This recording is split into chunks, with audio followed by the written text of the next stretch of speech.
High বন্ধুরা, আসসালামু আলাইকুম সবাইকে। সবাই কেমন আছেন? আশা করি সবাই ভালো আছেন। তো দেখেন আমি কি সুন্দর করে রান্না করেছি। আলু দিয়ে, মাছ দিয়ে, ধনিয়া পাতা দিয়ে, মাছের ঝোল, টমেটো দিয়ে। অনেক টেস্টি লাগে। তো শুরু করা যাক। তো প্রথমে আমি একটা কড়াই নিয়ে নিলাম তেল, তারপরে হলুদ লবণ মাখিয়ে মাছটা ভেজে নেব, সুন্দর করে মচমচে করে ভেজে নেব। মাছটা ভেজে নেওয়া হয়ে গেছে আমার। তারপরে আমি সেই তেলটাতে আরেকটু তেল এড করে দেখেন পেঁয়াজ দিয়ে দিয়েছি সামান্য কিছু। তারপরে দিয়ে দেবো আদা, জিরা, রসুন বাটা। তারপরে দিয়ে দেব সামান্য পরিমাণ স্বাদ মতো নুন। তারপরে দিয়ে দিব হচ্ছে গুঁড়া মরিচ, হলুদের গুঁড়া। সব কিছু দিয়ে আমি সুন্দর করে মশলাটা কষিয়ে নেব। কষিয়ে নেওয়ার পরে আমি দিয়ে দিচ্ছি আলু, ফালি ফালি করে কাটা আলু। আলুগুলো দিয়ে দেওয়ার পরে আলুগুলো এভাবে একটু কষিয়ে নেব সুন্দরভাবে।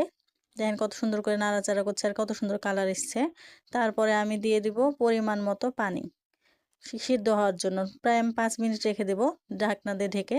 তারপরে আমার সিদ্ধ হয়ে আসার পরে আমি দিয়ে দেব টমেটো ফালি। কিছু টমেটো কাটা ছিল, ওগুলো আমি কেটে কেটে দিয়ে দিলাম।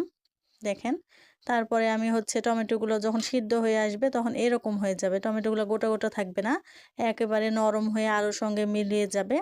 তারপরে আমি দিয়ে দিব পরিমাণ মতো ঝোল। তারপরে ঝোলটা ফুটে আসলে তারপরে আমি হচ্ছে দিয়ে দিব মাছ। মাছগুলো দিয়ে দেওয়ার পরে আমি দিয়ে দেবো ধনিয়া পাতা, কুচি করে রাখা ধনিয়া পাতাগুলো সব উপর দিয়ে দিয়ে দিব। তো এত টেস্টি খেতে, আপনারা বাসায় একবার ট্রাই করবেন। সিম্পল রান্না কিন্তু খেতে অনেক মজা। টমেটো দিয়ে, আলু দিয়ে, মাছ দিয়ে, ধনিয়া পাতা দিয়ে ঝোল, এত টেস্টি খেতে। আর এই শীতের সময় তো ঠান্ডা হয়ে গেলে আরও ভালো লাগে। দেখেন কত সুন্দর হয়েছে ঝোলটা আমার, মাখা মাখা ঝোল রেখেছিলাম।